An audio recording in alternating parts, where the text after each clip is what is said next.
And we're live recording, live streaming to you. I'm Wes the Dental Guy. And I'm John the Dental Guy. And again, the craziness continues of the week, a couple of weeks now. It's almost stretching into the 2-week period now. We have been continuously trying to keep you guys updated, right? And that's been the big thing here, trying to keep you updated as we are trying to keep updated. And today we're bringing back on the show someone who we kicked it off with a little bit when we were first starting to talk about this, and that's Chris Mahan. Welcome back to the show, Chris. We're glad to have you. Hey, thanks a lot, guys. Thanks for having me. And Chris, talk a little bit for those of you who don't know Chris, who haven't seen him before, talk a little bit about who you are, what you do, before we get into more of the meat of the topics today. Sure. I'm Chris Mahan with Mahan and Associates, and we provide all business and strategic services for healthcare professionals, starting from financials and advanced tax planning, tax prep, to payroll and HR administration, pension administration, and practice management. So all functions of business for a healthcare practice, we're there to support. Awesome. And before so what I guess I want you guys to hear is that we're dealing with a pro here, somebody who, knows the dental industry, knows accounting, knows HR, and we're going to get into some of these topics that I know every single person, every dentist out there wants to know the answers to some of the questions we're going to be asking today. But before we get into that, I'll tell you what's going on in my house right now, right? Because you think, oh, we got nothing better to do. Well, what's happening in my house is we are 3D printing masks. That's right. 3D printing. Wes, I told you about this a little bit ago. Fired by Corona. Fired by Corona. This is amazing. John, tell us a little bit about it. They're watching it right now. Yeah. So fired by Corona. So there's an orthodontist who, my understanding said, hey, he's 3D printing, very familiar with 3D printing, and he made a mold using an STL 3D printing file of a mask, which the long story short is you 3D print the frame of the mask, and then he's using filtration from a shop vac HEPA filter, which sounds crazy, and some elastic to hold it on, and then he's relining it with VPS like you would do a reline for a denture. And this all sounds super ghetto, right? When you first hear it, you're going, come on. But then if you go to the site, you'll see that he took it to a local hospital and had a legit fit test done, and it was extremely effective. And if you look at the HEPA material he's using, it should, in theory, be just as effective as an N95. And so now we got people all over the country, and this is just one design. There's another one MUSC is doing, Wally Renee's doing, using Roomba filters for the HEPA filters. And so if you have a 3D printer in your practice or at your house, my son is the one doing it. I'm not the 3D printing guy, although I think it's awesome, but he's got one, and he's got one rolling off the press right now upstairs that I'm going to see, what I can do. I got a shop vac HEPA filter, get them while they're hot. Because That's right. There's going to be a run on shop vac HEPA filters here in the next maybe couple days. Who knows? But hey, anything we can do to help out healthcare providers. I mean, what if you could produce just 10 of these? They're reusable, and you could actually send these to New York, or you could send these to Nashville, or you could send these somewhere that would be legit. I mean, this is the kind of thing that I love to see coming out of the dental world. I mean, I hate to say it, but in some ways, nothing better to do. So get busy, occupy yourself maybe with something like this. If you got these systems in your office, this could be something pretty cool. Yeah, this is a pretty cool thing. I think, this is what's great about Americans and just the ability to, innovate during a time like this. I mean, and dentists, we have been we've lost our jobs and essentially what we do on a day-to-day basis. And, today I'm just kind of reverting back to the things that, that I, enjoy doing. I enjoy being outside. I enjoy exercising, and I'm just kind of making sure that I'm, doing things that I can, right? And while I can, surrounding myself with people that I love, and being around family and all that. That's all great. Like, for a week or two. But John, we talked about this a little bit before the show, is what happens as the time goes on, what happens to people's mental, status. It's going to get a little interesting to see how many vacations are going to be put on hold, right? And how long is it going to be before we're going to take a family vacation? Gary DeWood yesterday, and he's like, yeah, think of all the capacity that you're going to have to create for these 2 months of hygiene patients that are going to not be coming in. And what is that going to mean for your Fridays, your Saturdays, if you want to just, get back in the game? So you're going to be coming off one of the most stressful points in your life, or probably the most stressful. And now you're going to have to turn around and find ways to work longer hours. But I think, we'll all be kind of ready for that. Yeah, I really do. I think we'll be ready to go back to work and hit it hard. But, that really brings us right into kind of the whole main idea behind this show is getting back to work. Well, right now, we don't know when that's going to be. And we are going to have a special guest on tomorrow. Let's wait to announce that. But special guest who's going to talk about that from a state level here in Tennessee. But since we don't know, the biggest things I think people are asking, and I want to try to cover today, is number one is let's recap what you should be doing right now. If you haven't listened to the shows that we've done up till now, let's recap. Chris, what should all dentists, especially owner dentists, be doing in their practices right now to be sure that they kind of have all the bases covered in terms of, their financial situation? What are some of the things they need to be thinking about? Oh, well, great question. First and foremost, you want to, minimize any cash outlays that you have over the next, 30 or 60 days, mandatory. So, we recommended on the previous show to reach out to all your long-term debt and even credit cards, but your long-term debt, mentioning to them and getting deferments. They're doing pretty much 60 and 90-day deferments pretty much across the board. Some lenders are wanting to do interest-only payments, but that really doesn't accomplish what, you're wanting to do. If you don't, now if you have a substantial amount of cash, a huge cash stockpile, then, that may be something for consideration. But for 9/10 of the practitioners and dental entrepreneurs out there, we need to free up as much cash. And the first way to do it is through deferring of our long-term debt payments. And everybody's pretty much stepping up and really being helpful in that regard.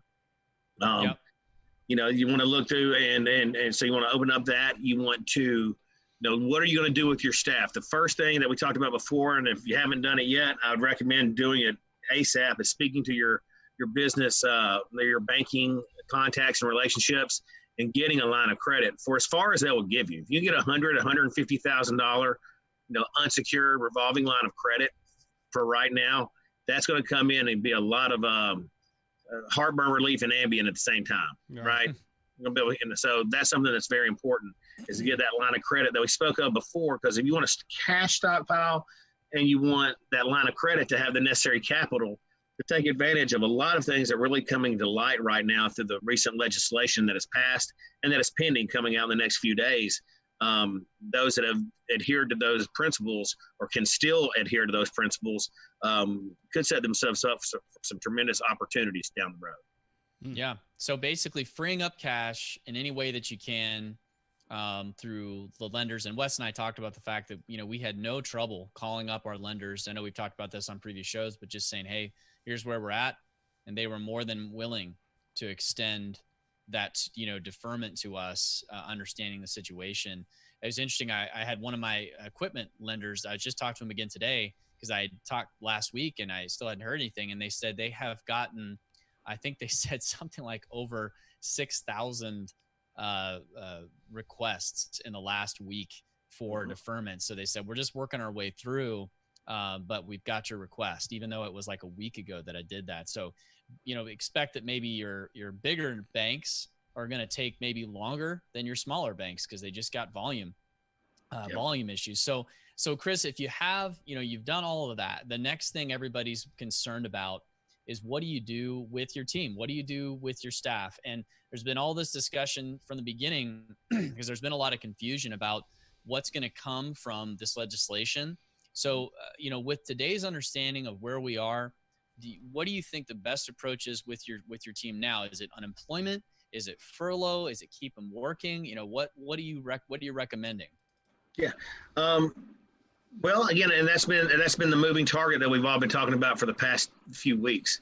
So up until yesterday, I mean, I am and have been pretty adamant about going ahead and looking at temporary mass layoffs, i.e., furloughs. Some states don't recognize the term furlough, and that's reserved for governmental employees in some Department of Labor. So, temporary mass layoff where you're laying them off with the full expectation to bring them all back at some point in time.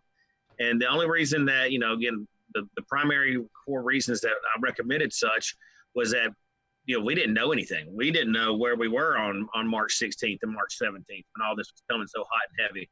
And we didn't know how long it was going to last either, right? You had the Surgeon General going on saying 8 to 12 weeks. Well, then even some of my most, cash-rich clients can't afford payroll for 12 weeks. There's just because the number one ethical responsibility that every dental entrepreneur and dental practitioner, their responsibility is make sure there's a job to come back to, right? That's their ethical responsibility, is make sure there's a business and a job to come back to, and then secondarily take care of them during this temporary time.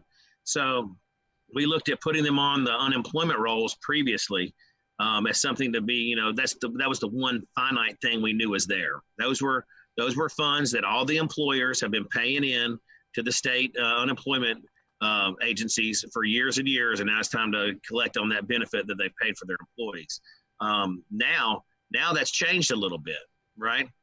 Again, so you go back to get the line of credit, because if you can, and we still have a monkey in the room in terms of the Families First Act and how the extended sick time and extended FLMA work and how it's applied to organizations under 50.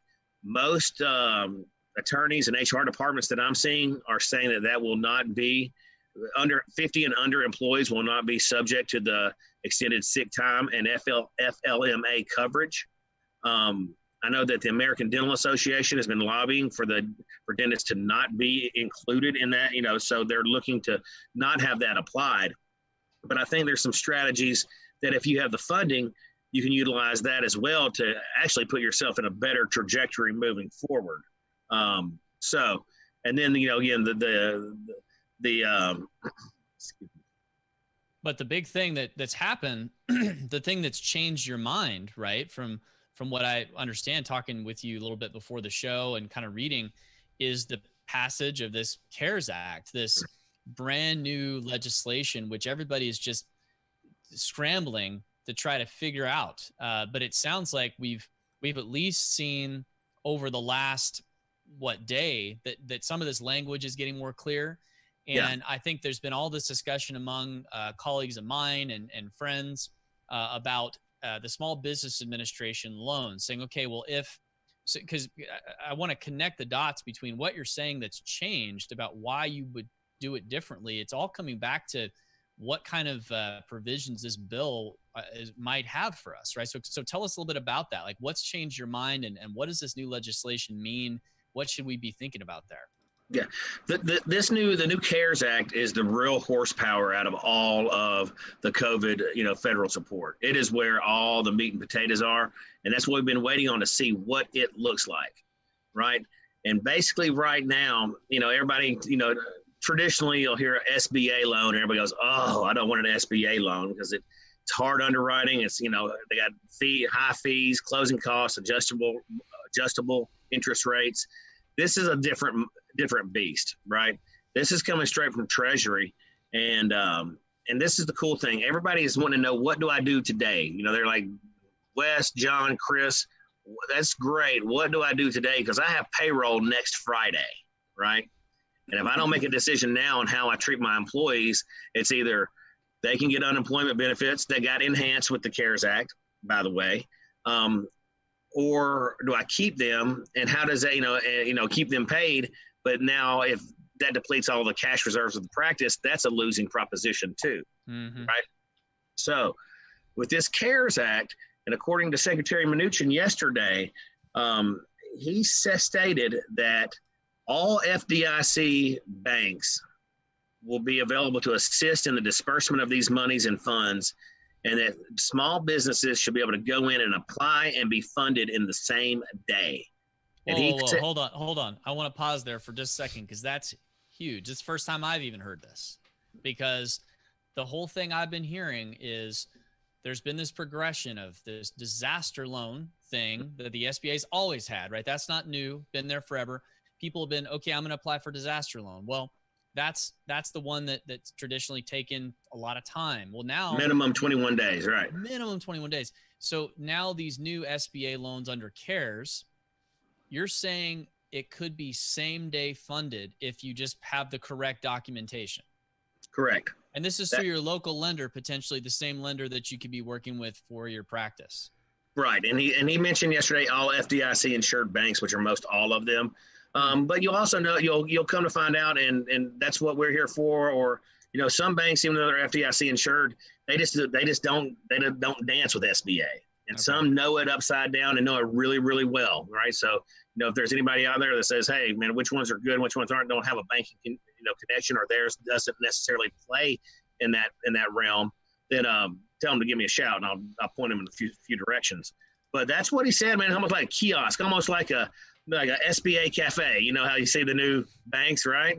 Yeah. You just go in and get your money, right? And here's the thing, it's because they know that they can't just process it. They know that the employees that they're trying to protect, they know that the businesses they're trying to support can't wait 2, 3, 4 weeks, right? So that's the real deal here. I'm really satisfied with what they're doing and how much money they're throwing at it. But again, the whole $1 million question is, how are they going to run it through, minimize fraud, and ensure that they can give that type of turnaround without any due diligence? And that's going to be the key point. But all that being said, if we can get that money that fast, like they say we can, that changes all of our prior game planning, right? Yep. It all just got changed, because they even said in this law that you can go back. All right, so basically, let's just go through some numbers. Let's say that a practice averages $20,000 per pay period in payroll, right? They're going to take their average, they're going to take the prior 12 months, get an average monthly, and times it 2.5. So if you're $40,000 a month, times 2.5, they're going to give you a loan. They're going to turn around and give you $100,000 on Friday, same day application. And this is, again, a specific, I just want to be clear on this is not the SBA disaster loan. This is a specific loan that is only just been created by this CARES Act. And so you're saying that this specifically allows for you to look at your last 2 months or your last month of payroll, your average essentially of a month, and multiply times 2.5. And that's the amount of loan that they're going to be willing to give you. What are they? So potentially what we're going to have, because one of the questions came up on the feed here, is what kind of paperwork are we going to need to provide to them? I'm guessing we're going to have to show them financials. I don't know if that's going to have to be, is that going to have to be vetted by, I guess we don't know. I'm going to go with no. Because they're going to be able to, what they'll do is they'll tie it down to your 941s reported too. They'll have your 941s reported, but they want to see the past 2 years, have past 2 years financials, past 2 years tax returns, potentially a personal financial statement. And I don't think you'll need it, but those are the 5 core things you always need, right? Yeah. But with this CARES Act, they're coming in there and issuing the direction of the banks that in the legislation, it says that these loans are 0 risk rates. So there's no risk exposure to the banks. In the past, when the SBA supported some of these incentives, they've gone to the local banks saying, we'll cover 60, y'all cover 40, and let's go. Well, the banks still don't want to go out and loan it to anybody because they're on the hook for 40, right? Yep. 40%. This is 0 risk rates in the legislation, 0 collateral, 0 guarantee. Right. Okay. So the bank has reason to get involved with this, and because there's no risk to them.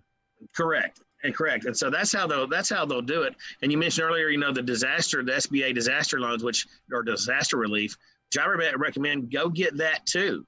Now, if you get that, it may reduce what you get on the care side, maybe. Okay. But I would get as much as you can across the board. But with the CARES Act, it'll go up to $25,000, and then they'll want collateral. And if you don't have collateral credit scores, then good luck, Chuck. You just get $25K. But if you want more, they really like to have real estate. And SBA is notorious for leaning all in, man. They're going to put your kidney, your kids' 3D imaging machine, the mask they're making out of the HEPA filter. They're going to lean on all of it, right? So again, to summarize what you're hearing, what everybody's hearing right now, because this is new for a lot of people. If you are in the situation where your employees are maybe unemployed currently, maybe you laid them off, you're saying that, Chris, you might want to consider rehiring them. And by using this CARES Act loan, this SBA loan, that it's going to pay for payroll. But why would we want to do that? Well, what I'm understanding, and you can speak to this, is that this money is forgivable. Is that right? Yep, that's correct. It's whatever you spend on payroll, mortgage interest, not the principal, but the interest, rents, and utilities is forgivable. Right? So it will be, can be forgiven. And there's going to be contingencies on the full-time equivalent headcount of employees you had prior to this, and then a year later, basically, right? June 30, 2021. And if you have that saying, that's when they'll come in and forgive it. And here's the one thing that I wasn't sure of watching this going, okay, they're going to forgive it, but they're going to be cutting 1099s. It's going to be a taxable event.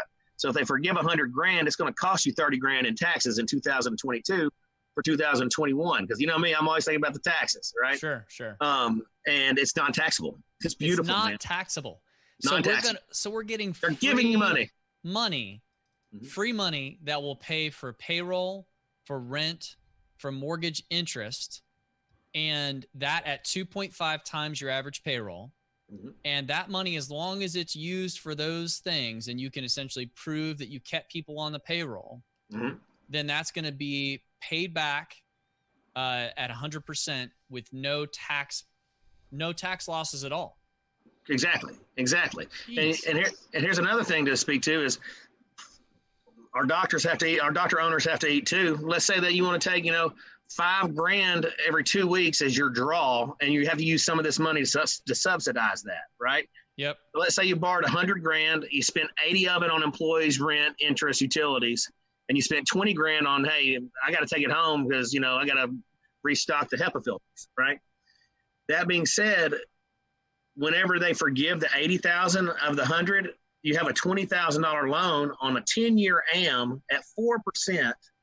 Right. Okay. So whatever you don't spend on those things that are forgivable turns into a 10-year loan at 4%. At 4%. And you don't have to make a payment on it for 6 months after they do the forgiveness. Man. I mean, this is like when I saw some of the stuff coming down, I just thought this is too good to be true, but it sounds like it is totally legit. Like this is happening. It's already there. It's just a question really now of basically what documentation we're going to need, the bank we're going to have to go to get it, and then really the time frame of when does this become available, right? Because the bill's got to be signed. The House has to pass it, which they should, I think, tomorrow. President's got to sign it, and then they got to write regulations for that. And then, I mean, how so long here's my thing is like, what's how the long timeline until this cash can actually I was told today is that we're going to be in a timeline situation here. Let's say it gets approved tomorrow, okay? Then we're not going to even have access to this for at least a couple weeks, right? That's what you would think, but I mean, again, they know. Here's the deal: they've got incentives on this deal that they're coming in and saying that people that have laid off their employees have an opportunity to go back and rehire them by 4/1 was the original legislation. If you get them back in, you're still good.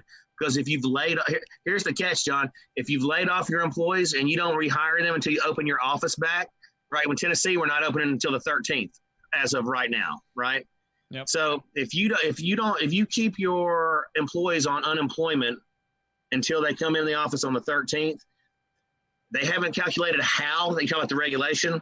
That's going to dramatically impact how much of your money's forgiven. Okay.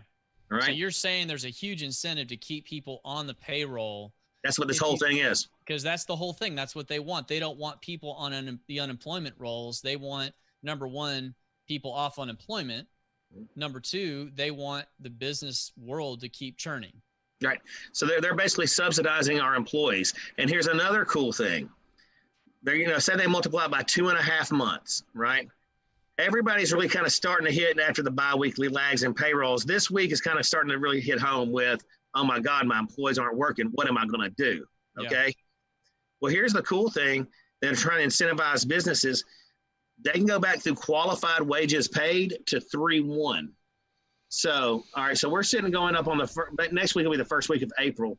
Let's see that our offices are down. For all intents and purposes, we're not going until May 4th. That's what I think it's going to be, but I'm not a prophet either. But let's say we're down the whole month of April. You got 2.5 months of payroll that you got, that you got in the loan. And let's say you come in May, and I've got offices that I know you guys are stacking double columns, Fridays, extended hours, and your May's and your June and y'all's July is going to be probably the biggest 3 months of your lives, right? Now, so that's why y'all need to be resting up, stretching, doing, yoga, whatever it is. I know Wes said he did 100 push-ups yesterday. Good job, man. Nice. He's busting out of that shirt right there. No. Exactly. But that being said, check out this. I had a client that I just got off the phone with. Their first payroll on March 5th was $18,000. Their second payroll on March 19th was $17,000. That's $35,000 that they had funded before this whole crap show started, right? Yep. If they play their cards right and then get fully operational like crazy in May, they're going to be able to get that $35,000 and the $35,000 in May as part of these loan monies I gave to them. That's forgiven. That's a $70,000 uptick in capital. Jeez. But now you got to look back and go, oh my God, I got to get everybody back on the payroll. Right. That's the thing everybody's going to freak out about. And that's because there wasn't any real answers. Like you say, the best we knew was unemployment because cash is king. Like we went back to that. You got to have the cash. And everybody understandably said, hey, let's make sure we preserve that. So if you have done those layoffs, you got to go back and and what's the process look like? Because I think a lot of people are in that boat. What do they need to do? Is that something that has to go through Department of Labor? Do they have to go back essentially and rehire them officially, or is that something you just call people up and say, hey, we're back in on Monday? No, most of them were done. Were temporary layoffs. They weren't terminations, right? So, but either way, they just got to rehire, bring them back in, and they're good to go. Now, again, initially, and I've got to clarify this, it was by 4/1, so they could have even done temporary layoff, as people could have already had unemployment claims or even hyphenated wages. Now, on 4/1, bammo, if they're back in, they're golden, right? So again, that's my understanding. Now they'll miss out on potentially some of that opportunity from 3/1 and capture, that in that window of relief. But yeah, man, it's powerful. Now, it's really I have two questions and we talked about one of these before. One question is for associates. Okay. Associate is an employee. How much, I heard there's a limit of compensation of $100,000 for an employee. So if you got, and that's annual salary, I believe. So, okay. So if you have an associate, say they're making whatever, they're making 200,000, whatever, let's just call it that. Mm-hmm. You're not going to be able to pay them that amount. You're going to pay them essentially the equivalent of $100,000 payroll amount. Is that correct? That's correct. $100,000. Okay, it's anybody. I mean, not many people other than associates make more than $100,000, but yes, that's correct. Okay. And then the second question is, can you pay yourself out of these forgivable loans, or is this only for employees that are W-2? And from my understanding, it's exclusively W-2 employees. Again, that's where I was going with. You could use some of these funds because, John and Wes got to pay the light bill at home too, right? To capitalize and subsidize some of your personal needs, but that portion would not be forgiven. But it's at highly favorable terms, highly favorable mandatory cash payments way out in the future. So if you can't make it 6 months from July 2021 to make the payment on maybe taking some of these proceeds for your needs, then we got other problems. John, I think what we need to say here for our listeners is that none of this yet, it seems like we're doing a lot of maybe speculation. Is that the case here? Like I'm, coming at this from a standpoint of nothing's been signed yet, right? But do we use some of the cash, some of the line of credits we have on hand right now, okay? The action plan from this, I guess that's what I'm saying, is use some of the cash on hand right now to keep people employed until that May 1st deadline. After that, or I'm sorry, that April 1st, yeah. April 1st deadline. After that, or by April 1st, we should know exactly what we should be doing. But up until now, you know, some of us have laid some people off. And should we bring those back on and use that line of credit that we have, if we have that cash reserve, to go ahead and just continue to pay them and then make a reassessment on April 1st? Is that the case? Yeah, if you have the cash reserve, if you have the cash reserves available, that's definitely a good play, right? Now, some practices don't, and they're like, man, I don't have it, and I can't write payroll checks on Thursday, hoping they'll give me same-day processing on Friday, right? Yep. So I think the key to that is, you know, you could also, most of these offices are closed right now, right? They're shut down. So another play on that to save cash flow for, you know, people that are, you know, to keep them on the payroll, but is to, you have a hyphenated pay. You know, you pay them 70% of their hourly rate. So if they make $20 an hour, right, then we're going to pay them 14 while we're doing non-clinical patient care hours. You can do that as an employer, to offer them that, and that's substantially more than unemployment ever will be or would be, right? Mm-hmm. And it keeps you in compliance with the CARES Act. And another thing that we just really don't know yet, guys, is how the Families First Act is going to be incorporated with the FLMA and the sick pay, right? Mm-hmm. Because it has guaranteed FLMA. It says that it's starting the Families First Act kicks in on April 1st too, right? So April 1st, 4/1. If you have 10 employees making $15 an hour at 64 hours a week, that's $960 each, and you got to pay them 100% of their normal wages for that first 2 weeks. That's sick pay, and that would be April 1st until basically, because that's what they shut down the state of Tennessee and the TD and the boards shut down the dental offices with, right? Right. Yep. But so, I think we're going to be exempt. We can be exempt from that, though, correct? I mean, the employee count under 50, there is an exemption for that Families First. And I think that's what the ADA was lobbying so hard for. Does that sound right? Right. That's what the ADA was lobbying so hard for, but I've still yet to get clarity on what specifically is exempt from that. So I'm banking on, okay, what if we're not exempt from that, right? Okay. You know, so how can we accomplish a couple things in the same way, I guess, is it would be a safe measure, just me throwing it out there, April 1st for the first 2 weeks of April, paying them at their full rate, okay? Because that'll keep you in compliance with the Families First, and you're going to get remunerated that money from the CARES Act. Let's say the family, we come in and go, dang it, Chris, I paid everybody for 2 weeks their same rate, and they were sitting home doing nothing. Mm-hmm. And I'll be like, well, you hedged against not knowing clarity on one act, right? Yep. And you do have clarity on the other act. And somebody may say, well, why in the world would I ever want to do that? And so check out this math. If you can utilize the Families First Act and pay them their full rate for the first 2 weeks of April, right, it's going to take approximately 6 months for you in terms of the payroll tax credits that you get to wash that out. So those first 2 weeks, that pay period, it's getting washed by government subsidies through return for payroll tax credits. So you say, well, what does that do? That is added $10,000 to your coffers on this side. Mm-hmm. Oh, see, okay. So I want to make sure I understand what you're saying. That's good. Okay, because this is big. That's big. So if this Families First Act applies to us, okay, let's say this is the worst case scenario, which most say they don't think it is or will, but I don't know that. But worst case scenario, if it does, okay, and we're required to pay 2 weeks of sick pay, you're saying that the CARES Act is going to come in and still reimburse us for those 2 weeks of sick pay, right? Because that's payroll. Mm-hmm. And then secondly, those 2 weeks if they fall under the Families First Act, we get payroll tax credits for that. So over the next 6 months, we're going to see that decrease in payroll tax come back on us as well.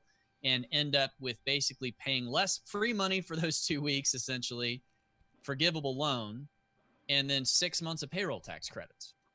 Well, yes. I mean, again, what you're getting at is the same end game is how it affects. But you can't double dip. You can't get CARES money forgiveness for monies paid, because think about it this way: you got this one pay period for $10,000. I'm just throwing it out there for that you're utilizing on the Families First. You'll use tax credits to eat that up.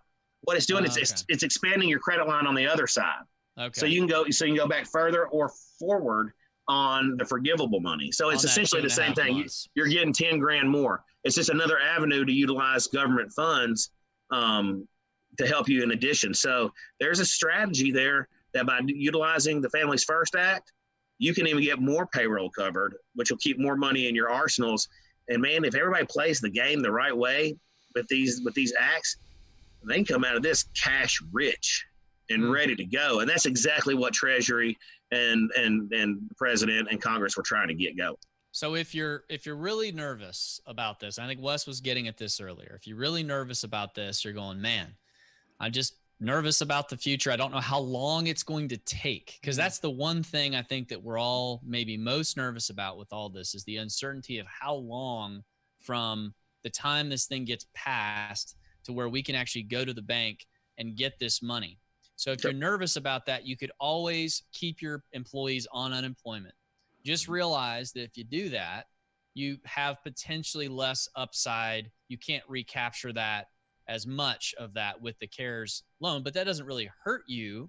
They're on unemployment. They're still getting some money, but it might help you more if you if you can keep them on the payroll. So it's like, if you got the cash, there's nothing that could be a positive, but if you don't, or if you're just worried and you want to see it all kind of come through and see where the bank says, yeah, come on down and get your cash, then that would also be a strategy that you could take, I guess. Exactly. Okay. And that's the thing. If you keep them on the unemployment, which I was recommending, and I've done it myself, is putting going to unemployment, because again, that's a benefit that all the practices have paid in for years, and it's time to get that money for our employees. But if you do go that route and you miss certain windows that we don't even know what the windows are yet, you could dramatically reduce the forgiveness part of these loans.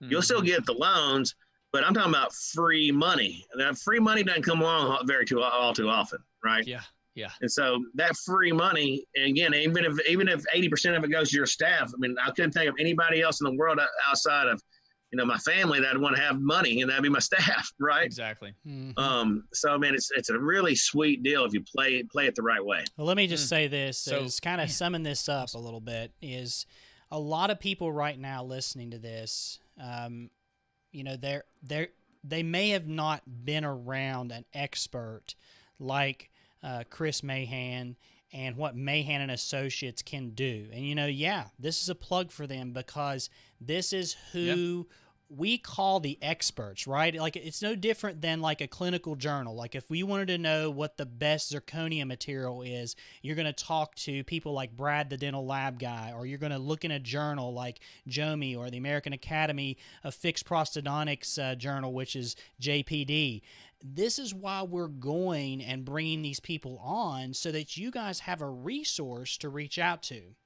And I think what the problem is, John, is that we see this so much right now, is we're seeing a lot of people reach out to friends, and we're seeing a lot of people reach out to the socials and things like that. And what we don't want you to do is we don't want you to get bad advice. And so you've heard some good general things that you might want to consider, but I think you need an expert, right? Somebody that's actively engaged. We've brought Justin Goodbread previously on the show. There was an episode that's actually, is it releasing today, John? Is that the case?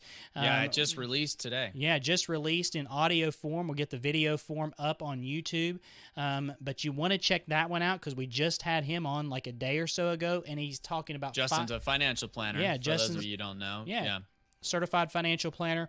And then, Chris, tell us a little bit about where people can find you, because I know there's people listening to this that need to speak to somebody, because each individual case, my case, is different than John's case, right? The things I'm going through are different than John, and vice versa. And so what the questions you ask are so applicable to the point of time that you're in right now financially, and it can impact you, majorly in any of these scenarios. So, Chris, tell us a little bit about what you guys are doing right now to stay abreast to what's going on, and then also tell us how people can find out about you.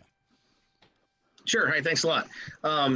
Staying abreast of what's going on is, with a network of, I'm a member of the National Society of Certified Healthcare Business Consultants, and that's consultants, tax planners, coders, practice management experts across the country. And man, we're just firing on our listserv all day, every day, opinions, narratives, legislation pending, and it's really been the best source for me to stay ahead of it in real time. It's really been a great, invaluable tool.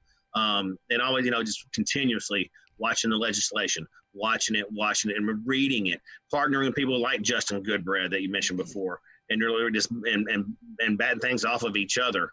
Again, that's how we stay abreast and have tried to really be in front of our clients and friends in terms of just empowering with the information, the right information, because you're right. Depending on what news channel they're watching or what social media post they're on or what browser they're surfing, they're going to get a different spin on everything. And so, you want to get that clear, concise, what are my options? What are the best situations? And Wes, you hit the nail on the head. I can give you the best option right now for somebody that has $1 million, right? What about the person who has $15,000 and their payroll is 25, right? So you got to think about those options and what they do today, because again, we're sitting here going, oh my God, Mnuchin said that, on Friday, it's going to be like an ATM machine. What happens when they go, oops, it was like the ACA website, right? It's going to be 10 days from Friday. Well, then we just bounced a bunch of checks. That's again, and hopefully that's not the case, but that's why you want to go to your lenders and get lines of credit to secure your strategy if you don't have the capital, right? That's how, so those are the different things we do. And anybody can reach out to us at Mahan Associates. Our website is mahanassociates.com. That's MAHAN. They can call us at 615-883-7800, or you can email me directly. Any questions, whether if you're in Seattle or if you're in Pensacola, just, if you got a question about anything, I'll be happy to help. And my email address is Chris, which is CHRIS at mahanassociates.com. So and I just put the link I just put the link in the comments section just now. So if you're looking at that there, you can click over there. But what I'm hearing, from this that I think is a good takeaway is just I feel a huge weight lifting off of my shoulders, to be honest with you, because John, have you been crying? Have you been crying every night? I've been crying myself to sleep all night, every night. It is serious. It's been I'm trying rough, to be lighthearted a little bit here, right? Yeah, exactly. It's a big deal. There's a lot of stress on us right now. We're thinking about our businesses, where are we going to be, so many unknowns, and yet it seems like this is the thing that in the end, from what I'm hearing, this legislation, we may be paying taxes on it until we're 230 years old, but at very least, it's doing what it needs to do for us, which is to create a sense of, okay, we're going to be all right. We're going to make it through this. You just have to have people on your team that can help you navigate it and make sure that you're doing it right. So this definitely makes me feel a whole lot better.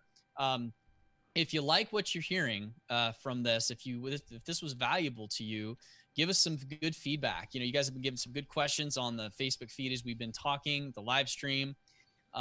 Direct some of those directly to Chris. He's giving you his email. That's pretty awesome.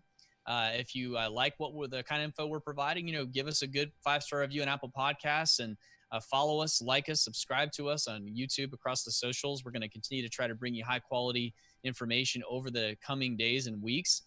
Tomorrow, we've got a huge guest coming on, the president of the Tennessee Dental Association, Dr. Terrell Proper, is going to be on the show. Talking about, a lot of things about how this all started and where we're going, and trying to look a little bit into the future of dentistry in our local area. And I think that show will apply to probably anybody from any state with your dental associations and boards, and trying to help you make some informed decisions. We're going to continue to try to bring you the high quality that hopefully you guys expect from us. And Chris, thanks again for being on the show. It's been a lot of fun. Hey, thanks a lot, guys. Thanks for having me. And John, you're right. After this, most taxpayers will be paying taxes for the next 230 years, except those who have really progressive, awesome tax strategies. Yeah. Just throwing that out there. Well, with that, I don't think we could finish it with any better quote. So for Wes, for Chris, and for me, we are the Dental Guys. Thanks, guys.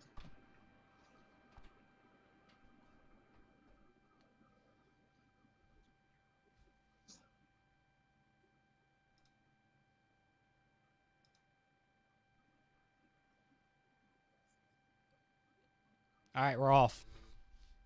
All right, I was waiting. Yep. Man, That was really, really good. Yeah, I thought so too. I didn't